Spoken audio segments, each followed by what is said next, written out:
欢迎来到月下传说馆，我是你的讲述人。在这里，我们将一起探索那些神秘的都市传说。今晚的故事，准备好了吗？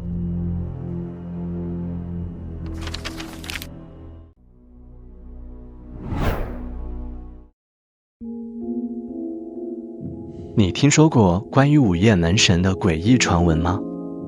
据说，每到农历大年30的午夜，若家中的门神贴错了位置，他们会从画中走出，化作真正的守卫。但可怕的是，这些守卫并不分敌友，只凭直觉判断是否有人冒犯了他们的职责。门神是华人传统文化中的重要象征，人们在除夕夜将门神贴于门上，以祈求平安与驱邪。然而，这个传说却与一段古老的禁忌有关。据说，在一个偏远的小村庄，曾有一对富裕的夫妇，因嫌弃门神画过于陈旧，随意将2幅门神互换了位置。那年除夕夜，邻居们听到了他们家的异响，有人声、撞击声，甚至是呼救声。可等大家冲进去时，却发现房屋内空无一人，只有门神画上多了2双血迹斑斑的脚印。从那以后，村里开始流传门神位置不能随意更改的禁忌，否则会招来灾祸。虽然这个故事已过去许多年，但每逢除夕，总有人提起午夜的门神，更有人声称亲身经历过这一诡异事件。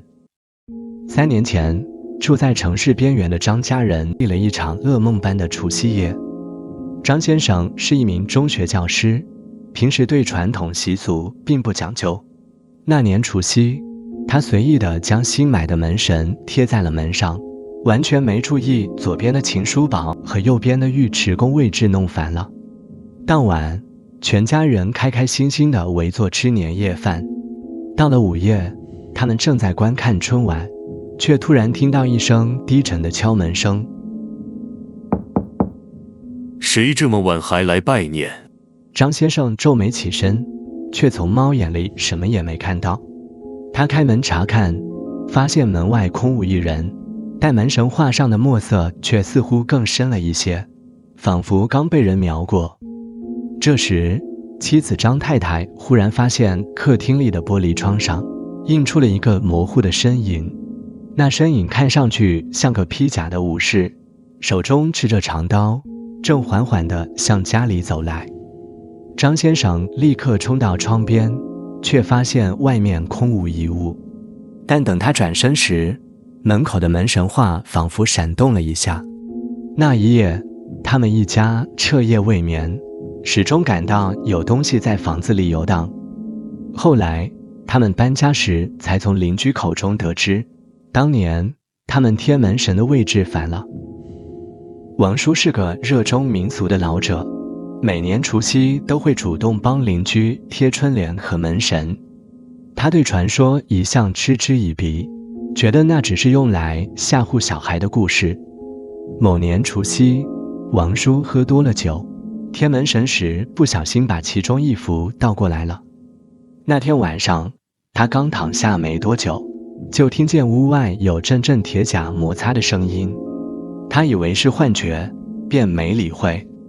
凌晨时分，王叔被一阵寒意惊醒，他看到床边站着2个高大的武士，面色冷峻，身穿古代铠甲，目光死死盯着他。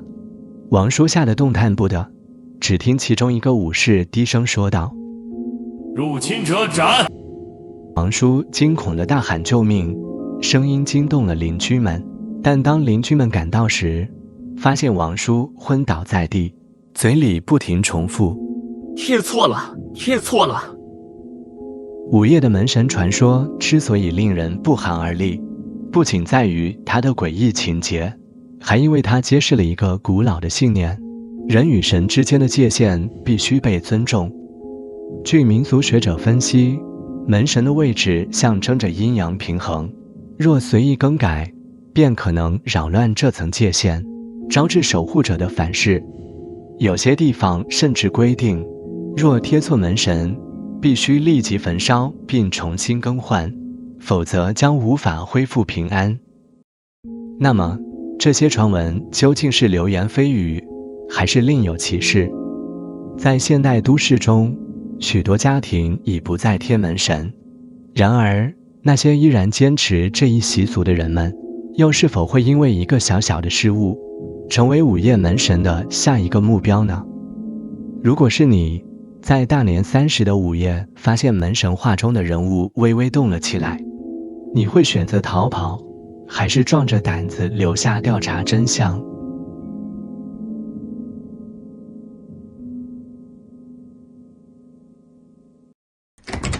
今天的传说就到这里，如果你喜欢这些故事，别忘了点赞订阅，下次再见，月下继续相伴。